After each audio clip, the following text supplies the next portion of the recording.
जातो. मी ज्ञानवर्धन English medium school इयत्ता 7वीत शिकतो. तुम्ही तुम्ही तुम्ही तुम्ही तुम्ही सगळेही हेच म्हणता ना, शी किती घाण वास येते इथं, माझा तर जीवच गुदमरतो. हा, तुम्ही सगळे असंच म्हणता ना मला बघितल्यावर? कळलं कळलं? नाही कळलं ना?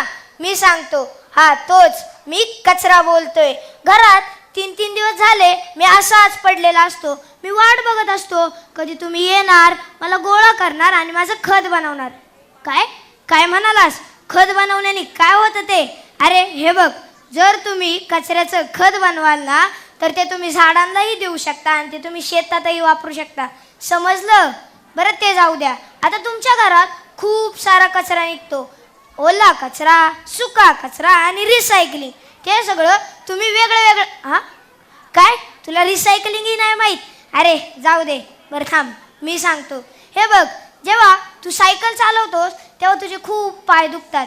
मग तू 2 व्हीलर घेतो ज्याने तुझी कंबर दुखते आणि मग तू आरामात गाडी चालवायला 4 व्हीलर घेतो. कळलं?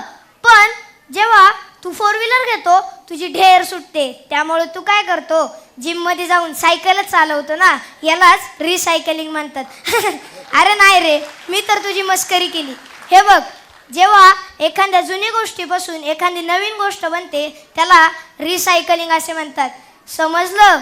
बरं हा, आता ऐका. अरे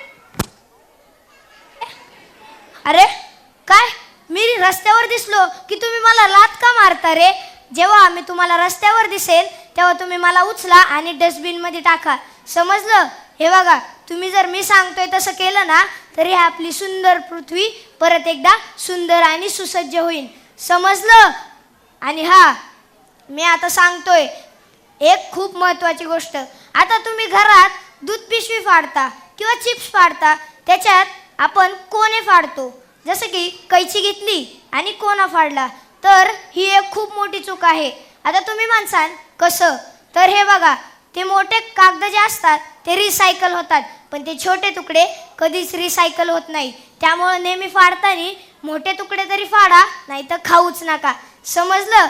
आणि हा, मला परत लाथ मारू नका बरं का. चला आता, कचऱ्याची गाडी आली, जातो. धन्यवाद.